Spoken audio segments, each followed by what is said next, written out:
அன்பான இதயங்களுக்கு இந்த நாள் இனிமையாக ஆண்டவனிடம் வேண்டுகிறேன். நாம இப்ப கரும்பு ஜூஸ் எப்படி செய்யலாம்னு பார்க்கலாம். இந்த கரும்பில் என்னென்ன நன்மைகள் இருக்குது? இது கிட்னிக்கு நல்லது, நல்ல ஜீரணாகும், பெண்களுக்கு முகம் பற்கள் மறையும். வாரம் இருமுறை இது நல்லா சாப்பிடணுங்க. நாம நிறைய பேர் பல்லு இல்லை, நாம கரும்பு உரிக்க முடியாது, நாங்கள் எப்படி சாப்பிட்றதுன்னு கேட்குறீங்க. அதுக்கு ஒரு சிறப்பான ஐடியா. இந்த மாதிரி மேலே இப்படி நீக்கிடணும். இதை தோல் நீக்கிட்டு பாருங்க, இப்படி கத்தில இப்படி கட் பண்ணிக்கிங்க. கட் பண்ணி பொடி செய்து பீஸ் பீஸாக நறுக்கி நாம மிக்சியில் சேர்த்து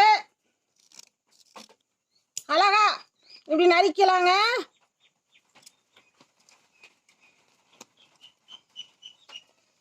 பொடி பொடியாக அப்படி கத்தியில் நறுக்கி அழகா நறுக்கிடலாம். பாருங்க, அழகா நறுக்கியாச்சு. இதை நாம மிக்சியில் சேர்த்து நைஸாக அரைப்போம். அரைச்சவுடன் ஜூஸ் ரெடி ஆயிடுச்சு பாருங்க. அழகான கரும்பு ஜூஸ் பாருங்க, அழகா இப்படி வடிகட்டிடுங்க. இதனுடன் எலுமிச்சம்பழம் ஒரு அரைப்பழம் சேர்த்துக்குங்க.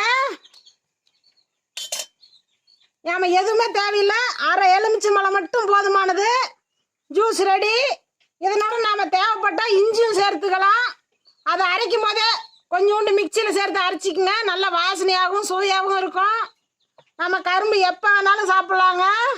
இதை நம்ம சாப்பிட்றதுக்குன்னா இந்த கரும்பு தயாரிக்கிறாங்க. அவ்வளோ நன்மை இந்த கரும்பில் இருக்குது. எல்லாருமே இதை சாப்பிட்லாங்க. உடம்புக்கு அவ்வளோ நல்லது, உடம்பு குளிர்ச்சி பெறும். வாரம் 2 முறை சாப்பிடணுங்க. எளிதில் கிடைக்கும், கிராமத்துலேயும் கிடைக்கும், சிட்டிலையும் கிடைக்கும்.